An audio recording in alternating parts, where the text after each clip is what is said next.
अस्सलाम वालेकुम। 9th class बेटे, open your physics book, page number 148, chapter 7 हम स्टार्ट करेंगे, थर्मल प्रॉपर्टीज ऑफ मैटर। ठीक है, let's start with the reading. Heat or thermal energy has always been the necessity of human beings, animals and plant in this world.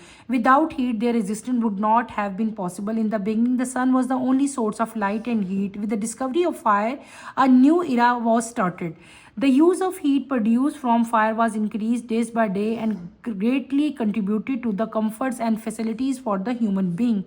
Initially, the hot and cold object was sensed by touching, which was not a good standard to measure the degree of hotness of an object. So man evolved different methods to measure it. After the invention of standard measuring device, the temperature was also included in the list of basic physical quantities like mass, length and time. This chapter began with the introduction of kinetic molecular theory of particles of matter. It is due to the fact that temperature and heat or internal energy are associated with the motion of particles in the matter. Heat और thermal energy जो है बेटे बेटी basic necessity है किसकी, human beings की। ठीक है, जिस तरह ह्यूमन बीइंग्स, एनिमल्स, प्लांट्स इस दुनिया में जिस तरह वो आए, साथ साथ जो है वो हीट की एग्जिस्टेंस भी जो है वो भी साथ साथ ही बेटे स्टार्ट हुई। इन द बिगनिंग, जो शुरू में जब ज़मीन जो है वो वजूद में आई, when Earth came into being, तो सबसे जो बिग सोर्स था लाइट का वो क्या था, वो सनलाइट था। अभी तक सबसे ज़्यादा बिग सोर्स सनलाइट ही है, नो डाउट इसमें। लेकिन साथ साथ क्या हुआ कि फिर क्या हुआ, आपको पता है कि शुरू में ह्यूमन बींग्स ने क्या चीज़ डिस्कवर की थी, क्या चीज़ उनको पता चली थी। उनको पता चला था बेटे, जो बहुत अर्ली ह्यूमन बींग्स है उनको क्या चीज़ पता चली थी, उनको पता चली थी फायर, आग। आग के बारे में उन्होंने क्या किया था, आपने पुरानी बचपन में कहानियाँ सुनी होंगी। जो पहले पुराने लोग थे, उन्होंने दो पत्थरों को, जो जंगलों में रहते थे, ऐसी कहानी सब बच्चे स्टोरी सुन के आते हैं ये बचपन में। हमने क्या स्टोरी सुनी होती है कि पहले इंसान जो है वो जंगलों में रहते थे, गारों में रहते थे, वहाँ पे उन्होंने एक्सीडेंटली क्या किया, एक दिन ऐसे ही कोई इंसान बैठा हुआ था, उसने दो पत्थरों को आपस में रगड़ा और उनकी रगड़ने की वजह से क्या चीज़ प्रोड्यूस होगी, फायर प्रोड्यूस होगी। ठीक है, ये तो बहुत पुरानी एक बात चलती आ रही है, लेकिन अब हमें आके पता चला था कि जब दो रॉक्स आपस में मिले तो क्या चीज़ प्रोड्यूस हुई थी, फ्रिक्शन प्रोड्यूस हुई थी। उस फ्रिक्शन की वजह से हीट प्रोड्यूस हुई और हीट की वजह से क्या हो गया, आग लगी, फायर प्रोड्यूस होगी। ऐसे हुआ ना बेटे। तो क्या हुआ कि जब फायर डिस्कवर होगी, आग डिस्कवर हुई, तो आग के साथ साथ लोगों को एक न्यू लाइफ स्टार्ट होगी। लोगों को जो हीट का जो यूज़ था वो पता चलना शुरू हो गया। उनको पता चलना शुरू हो गया कि फायर से जो है वो क्या क्या काम जो है वो लिए जा सकते हैं। लेकिन शुरू में स्टार्ट में लोगों के पास हीट को मेजर करने के लिए कोई भी स्केल नहीं था। सिंपल लोग क्या करते थे, अपने हाथ लगा के किसी भी चीज़ को हीट फाइंड आउट करते थे कि ये ज़्यादा हीट है या ये कम हीट है। अगर चीज़ ज़्यादा गर्म होती, आपका हाथ टच नहीं हो रहा था, तो अल्टीमेटली पता चलता था कि ये बहुत हीट है। ठीक है, कम हाथ टच कर लेते थे तो इसका मतलब होता था कि लेवल ऑफ हीट जो है वो लो है। लेकिन फिर आहिस्ता आहिस्ता जब इन्वेंशन हुई, आपके पास स्टैंडर्ड मेजरिंग डिवाइसेस आए, तो उन स्टैंडर्ड मेजर डिवाइसेस के साथ एक नया हमने मेजरिंग स्टैंडर्ड भी बनाया, डैट इज़ टेम्परेचर। यानी कि जो बेसिक फिजिकल क्वांटिटीज थी उसमें मैस, लेंथ, टाइम के साथ साथ टेम्परेचर भी जो है उसको भी इंट्रोड्यूस करवाया गया। आपने देखा ना टेम्परेचर, बेटा अब टेम्परेचर भी है ना, 7 फिजिकल क्वांटिटीज़ जो है उनके अंदर। तो इस चैप्टर में हम लोगों ने काइनेटिक मॉलिक्यूलर थ्योरी जो है मैटर की वो हम पढ़ेंगे, और हम इसमें क्या पढ़ेंगे, टेम्परेचर और हीट के बारे में, या इंटरनल एनर्जी जो मैटर के पार्टिकल्स की जो होती है उसके बारे में हमने डिटेल से पढ़ना है इस चैप्टर में। ठीक है, फर्स्ट आपका पेज है, पेज नंबर 149 पे अगर आप आओ तो इस चैप्टर का जो पहला टॉपिक है that is 7.1 kinetic molecular theory of matter जो है वो हम लोग आज पढ़ेंगे। मैटर को तो आप लोगों को पहले ही पता है क्या है, anything which occupy space and has mass is known as matter. कोई भी चीज़ जिसका मैस होता है, जिसका कोई वजन होता है और वो कोई भी स्पेस ऑक्यूपाई करती है, जगह घेरती है, उसको हम लोग क्या कहते हैं, मैटर कहते हैं। ठीक है, अकॉर्डिंग टू दिस थ्योरी, अब हमने थ्योरी पढ़नी है। कौन सी theory, kinetic molecular theory of matter. According to this theory matter is composed of very small particles called molecule, ठीक है, which is always in motion. Their motion may be vibrational, rotational or linear.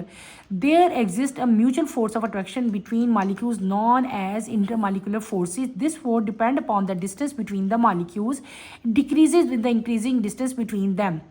The molecules possesses kinetic energy due to motion and potential energy due to force of attraction. When a substance is heated, temperature is rises and its molecular motion become more vigorous, which increases the kinetic energy of the molecule. Thus, the temperature of the substance depend upon the average kinetic energy of its molecule. In general, matter exists in three states: solid, liquid and gas as shown in the figure. अभी तो जो paragraph मैंने बेटे reading की है, पहले हम इसको एक्सप्लेन करते हैं। मैंने आपको क्या बताया, पहले हमने पढ़ा कि matter is composed of small particles. Matter किससे मिलके बनता है बेटे? मैटर जो है वो छोटे छोटे टाइनी पार्टिकल, बहुत स्मॉल पार्टिकल से मिलके बनता है। उन पार्टिकल्स को हम लोग क्या कहते हैं? मॉलिक्यूल्स कहते हैं। तो आप ये भी कह सकते हो जब बहुत सारे मॉलिक्यूल्स आपस में मिलेंगे तो वो क्या बनाएंगे? मैटर बनाएंगे, ठीक है। और ये जो मॉलिक्यूल्स है यानी कि जिनसे मैटर बनता है, मैंने आपको बताया ना, molecule consist of small particles. ये इन पार्टिकल्स को हम लोग क्या कहते हैं? मैटर के टाइनी पार्टिकल्स को हम लोग क्या कहते हैं? मॉलिक्यूल्स कहते हैं। और ये मॉलिक्यूल्स हमेशा जो है वो किस में रहते हैं? मोशन में रहते हैं, यानी कि ये हमेशा मूव करते रहते हैं, ठीक है। इनकी मोशन की जो है, इनकी मोशन डिफरेंट टाइप की हो सकती है। इनकी मोशन वाइब्रेशनल भी हो सकती है, रोटेशनल भी हो सकती है और लीनियर भी हो सकती है। लीनियर का मतलब क्या हुआ? स्ट्रेट लाइन में, सर्कल पाथ में भी मूव कर सकते हैं, टू एंड फ्रो डायरेक्शन में भी जो है ये मूव कर सकते हैं। इन शॉर्ट ये हर टाइम जो है ये मोशन में रहते हैं। और इनके जो मॉलिक्यूल्स हैं, एक मॉलिक्यूल दूसरे मॉलिक्यूल के साथ जो है वो अटैच होता है बाय फोर्स ऑफ अट्रैक्शन। किसके साथ? एक फोर्स ऑफ अट्रैक्शन होती है हर मॉलिक्यूल के अंदर। उस फोर्स ऑफ अट्रैक्शन को हम लोग क्या कहते हैं? इंटर मॉलिक्यूलर फोर्सेस कहते हैं। क्या कहते हैं? इंटर मॉलिक्यूलर फोर्सेस कहते हैं। ये फोर्स जो है ये किस चीज़ पे डिपेंड करी होती है? डिस्टेंस पे। दो मॉलिक्यूल्स के दरमियान में कितना डिस्टेंस है बेटे? अगर दो मॉलिक्यूल्स के दरमियान में डिस्टेंस यानी कि फासला कम होगा तो इंटरमॉलिक्यूलर फोर्सेस क्या होगी? स्ट्रांग होगी। जितना डिस्टेंस ज़्यादा हो जाएगा उतनी इंटरमॉलिक्यूलर फोर्सेस क्या हो जाएगी? वीक हो जाएगी, कम हो जाएगी, ठीक है। और फिर अगली चीज़ हमने क्या पढ़नी है कि जो मॉलिक्यूल्स हैं इनके अंदर एक एनर्जी होती है। उस एनर्जी को हम लोग क्या कहते हैं? काइनेटिक एनर्जी कहते हैं। काइनेटिक एनर्जी इन मॉलिक्यूल्स के अंदर क्यों होती है? वाई, ये क्वेश्चन भी आपका आ सकता है। Why they possess kinetic energy? तो आपने बताना है these molecule possesses kinetic energy due to motion and potential energy due to force of attraction. यानी आपको ये तो पता ही है ना कि कोई भी बॉडी जब वो मूव करी होती है तो उसकी जो एनर्जी होती है वो किस फॉर्म में होती है? काइनेटिक एनर्जी की फॉर्म में होती है। हमने अभी पढ़ा भी था पिछले चैप्टर में जब हम काइनेटिक एनर्जी पढ़ के आए थे। क्योंकि ये हमेशा इन मोशन में रहते हैं तो क्या होगा? इनके अंदर दे पोजेस काइनेटिक एनर्जी। फिर हमने क्या दूसरी चीज़ मैंने आपको क्या पढ़ाई थी कि जब हम सब्सटेंस को हीट करते हैं, किसी भी सब्सटेंस को आप हीट करो तो क्या होता है? उसका टेम्परेचर राइज करता है और उसके मॉलिक्यूल जो हैं वो ज़्यादा तेज़ी से मूव करना शुरू हो जाते हैं। जब वो तेज़ी से मूव करते हैं तो उनकी काइनेटिक एनर्जी भी क्या हो जाती है? इंक्रीज़ हो जाती है। ये बात आपने याद रखनी है। यानी कि जो किसी भी सब्सटेंस का टेम्परेचर होता है वो उसकी एवरेज काइनेटिक एनर्जी के ऊपर डिपेंड कर रहा होता है। क्लियर हो गया बेटे? ये मेन पॉइंट्स मैं आपको बता रही हूँ किसके? काइनेटिक मॉलिक्यूलर थ्योरी के जो हम मेन पॉइंट्स पढ़े हैं। मैटर जो है वो तीन फॉर्म में एग्जिस्ट करता है। एक होते हैं सॉलिड, एक होते हैं लिक्विड और एक होते हैं गैसेस। क्लियर? आगे हम इसको फर्दर पढ़ते हैं। Most of the properties of solid, liquid and gases can be explained on the basis of kinetic molecular theory of matter. In case of solid, the intermolecular forces are so strong that they keep the molecule bond, so the molecules are held at fixed position but still they show vibrational motion about their fixed point.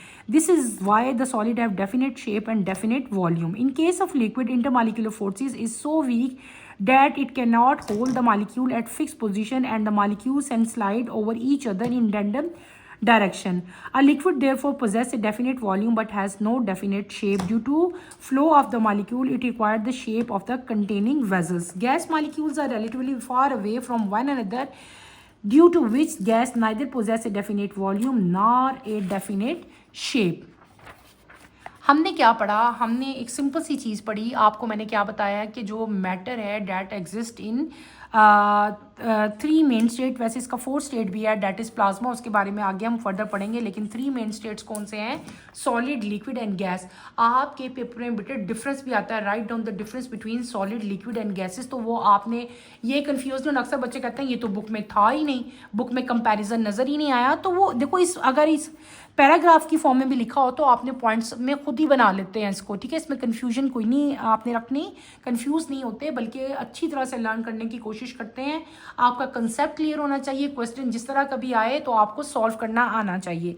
पहले हम बात करते हैं solid की। Solid जो हैं बेटे, solid के पार्टिकल्स एक दूसरे के साथ स्ट्रांगली अटैच होते हैं। इनकी इंटरमॉलिक्यूलर फोर्सेज जो हैं वो बहुत स्ट्रांग होती हैं, क्योंकि इनका जो डिस्टेंस है इन दो मॉलिक्यूल्स के दरमियान में होता है वो बहुत कम होता है या होता ही नहीं है। तो ये क्या होते हैं, एक दूसरे के साथ स्ट्रांगली जो है इनकी बॉन्डिंग हुई होती है। इनकी इंटरमॉलिक्यूलर फोर्सेज जो हैं बहुत स्ट्रांग होती हैं, दे आर वेरी हार्ड, ठीक है। और दे show vibrational motion about their fix point. क्यों? और इनकी दूसरी मेन प्रॉपर्टी क्या होती है कि they have definite shape and definite volume. अगर आप अपनी बुक पे देखो तो यहाँ पे देखो आपको ये सॉलिड दिखाया हुआ है, ये सॉलिड के सारे मॉलिक्यूल्स हैं, ये एक दूसरे के साथ स्ट्रांगली अटैच हैं, ये देखें। तो बेटे इनकी जो इंटरमॉलिक्यूलर फोर्सेस हैं वो भी बहुत ज़्यादा स्ट्रांग होती हैं, ये हार्ड होते हैं और इनकी डेफिनेट शेप और डेफिनेट वॉल्यूम होता है। फिर बात करते हैं हम लिक्विड की। लिक्विड जो है इनके मॉलिक्यूल्स एक दूसरे से दूर दूर होते हैं, ठीक है।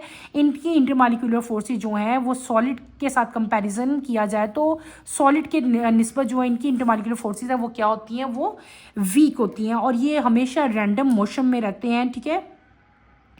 और इनका डेफिनेट वॉल्यूम होता है, लेकिन इनकी कोई भी डेफिनेट शेप नहीं होती। इनको जिस कंटेनर में डाला जाए ये उसी तरह की शेप जो है वो उनकी डाल लेते हैं। क्लियर हो गया। फिर आपके पास आता है गैस मॉलिक्यूल। यहाँ पे ये देखो, ये गैस मॉलिक्यूल्स आपको दिखाए हुए हैं। तो गैस के मॉलिक्यूल जो हैं वो एक दूसरे से दूर दूर होते हैं, ठीक है। इनके दरमियान में जो इंटरमॉलिक्यूलर फोर्सेस हैं वो ना होने के बराबर होती हैं और वो फोर्सेस जो है वो बहुत ज़्यादा वीक होती हैं, क्योंकि ये एक दूसरे से फार अवे होते हैं, बहुत दूर दूर होते हैं।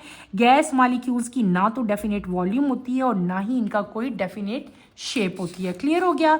हमने क्या पढ़ लिया, हमने काइनेटिक मॉलिक्यूलर थ्योरी के कुछ पॉइंट्स पढ़े, मैटर के बारे में पढ़ा, फिर मैटर के 3 स्टेज सॉलिड, लिक्विड और गैस मैंने आप लोगों को पढ़ाए। और फिर हम अब जो टॉपिक पढ़ेंगे डैट इज प्लाज्मा। हमने क्या पढ़ना है, प्लाज्मा। बेटे नेक्स्ट पेज पे आप आओ, page number 150, that is plasma. The plasma is a gas in which most of the atoms are ionized, containing positive ion and electron. They are freely moving in the volume of the gas. Due to the presence of positive ion and free electron, plasma is conducting state of matter. It allows electric current to pass through it. Since the gas in the plasma state has properties which are quite different from ordinary gas, therefore plasma is known as fourth state of matter. The sun and most of the other stars are plasma state. Plasma is also found in plasma TV and in gas discharge tube. When electric current passes through them, the plasma state also occur during the early stage of lightning formation known as lightning streamers, which are the conducting part through the atmosphere due to ionized air molecules. मैंने आपको पहले भी बताया था, जब हमने states of matter पढ़े थे तो मैंने आपको कहा था there are 4 states of matter, और मैंने उसमें आपको एक नाम जो है वो क्या बताया था, प्लाज्मा का भी बताया था। बेटे व्हाट इज़ प्लाज्मा? प्लाज्मा जो है एक गैस है, वो गैस जिसके अंदर आयोनाइज्ड जो हैं पॉजिटिव आइंस और इलेक्ट्रॉन प्रेजेंट होते हैं। क्या मैंने कहा? आइंस। आइंस क्या होते हैं? या जिनके ऊपर पॉजिटिव चार्ज है या जिनके ऊपर नेगेटिव चार्ज है। प्लाज्मा क्या हुआ? प्लाज्मा एक गैस है जिसके अंदर पॉजिटिव आयन और इलेक्ट्रॉन प्रेजेंट होते हैं। इसको क्या कहते हैं हम लोग? प्लाज्मा कहते हैं, ठीक है। ये फ्रीली मूविंग है, ये फ्री मूव करते हैं, ठीक है। इनके अंदर पॉजिटिव आयन और फ्री इलेक्ट्रॉन जो हैं प्रेजेंस होते हैं, ठीक है। और इनका मेन फीचर एक और भी प्लाज्मा क्या है कि दे कंडक्ट इलेक्ट्रिसिटी, ठीक है। ये इनके अंदर से, प्लाज्मा के अंदर से इलेक्ट्रिसिटी जो है वो पास हो सकती है। और इसकी ऐसी ये जो प्लाज्मा है इसकी प्रॉपर्टीज़, गैस जो हमने गैस भी हम पढ़ के आए हैं ना, जो हमने 3 स्टेट पढ़े थे, सॉलिड, लिक्विड एंड गैस, उस गैस से जो प्लाज्मा की प्रॉपर्टीज़ हैं वो डिफरेंट हैं, ठीक है, फ्रॉम ऑर्डिनरी गैस, ठीक है। तो इसलिए प्लाज्मा को हमने क्या किया, इसको हमने नाम दे दिया as 4th state of matter. 3 state तो आपने पढ़े। अब क्या हुआ कि आज आप लोगों ने अपनी 9th क्लास में पढ़ लिया मैटर का 4th स्टेट। वो कौन सा स्टेट है? That is plasma. बेटे जितना भी सन है, सन के अलावा जितने भी स्टार्स हैं वो सारे के सारे किस स्टेट में होते हैं, वो होते हैं प्लाज्मा स्टेट में। किसमें, जैसे आप लोग कहते हो वाटर है ये लिक्विड स्टेट में, ऑयल है लिक्विड में है, हम ये बुक है ये सॉलिड स्टेट में है। तो इसी तरह जो सन और जो दूसरे स्टार्स हैं वो कौन से स्टेट में होते हैं, वो होते हैं प्लाज्मा स्टेट में। हमारे घरों में जो बड़ी बड़ी ये जो स्क्रीन्स लगी होती हैं, एलईडीज लगी होती हैं, ये भी क्या है, इनको हम लोग प्लाज्मा टीवी भी कहते हैं। इन और गैस डिस्चार्ज ट्यूब में भी जो है वो प्लाज्मा ही यूज़ हो रहा होता है। और इनके अंदर से आपको पता है कि इलेक्ट्रिक करंट जो है वो पास होती है और आपको पूरी की पूरी स्क्रीन पे सारा कुछ जो है वो आपको नज़र आता है। इसके अलावा जो है डिफरेंट जो प्लाज्मा स्टेज जो है, जो अर्ली स्टेजेस ऑफ लाइटनिंग है, लाइट फॉर्मेशन के जो अर्ली स्टेज होते हैं वो भी, उनको हम लोग क्या कहते हैं, लाइटनिंग स्टीमर्स कहते हैं। वो भी जो है आयोनाइज्ड एयर मॉलिक्यूल्स ही होते हैं। गैस डिस्चार्ज ट्यूब में भी जो है वो प्लाज्मा ही जो है यूज़ हो रहा होता है। तो आज के लिए बेटे इतना ही है। आज हमने क्या पढ़ लिया, आज हमने जस्ट अपना चैप्टर नंबर 7 जो है वो स्टार्ट किया है। मैंने आपको क्या पढ़ाया, मैंने आपको kinetic molecular theory of matter पढ़ी। हमने इस थ्योरी के मेन पॉइंट्स पढ़े। उसके बाद हमने क्या पढ़ा, मैटर के 4 स्टेट्स जो हैं, solid, liquid, gas and plasma, उन तमाम के तमाम स्टेट्स की जो बेसिक और मेन प्रॉपर्टीज़ हैं वो मैंने आपको सारी जो हैं आज कंप्लीट करवाई हैं। आपने इनकी तमाम की तमाम प्रॉपर्टीज़ अच्छी तरह से बेटे करके आनी है। इंशाल्लाह कमिंग लेक्चर में हम टेम्परेचर और हीट स्टार्ट करेंगे। कमिंग लेक्चर की नोटिफिकेशन के लिए आप चैनल को शेयर करो, लाइक करो और सब्सक्राइब करो। और यहीं पे अपना टॉपिक बेटे मैं एंड करती हूँ। अल्लाह हाफिज़ 9th क्लास, टेक केयर बेटे।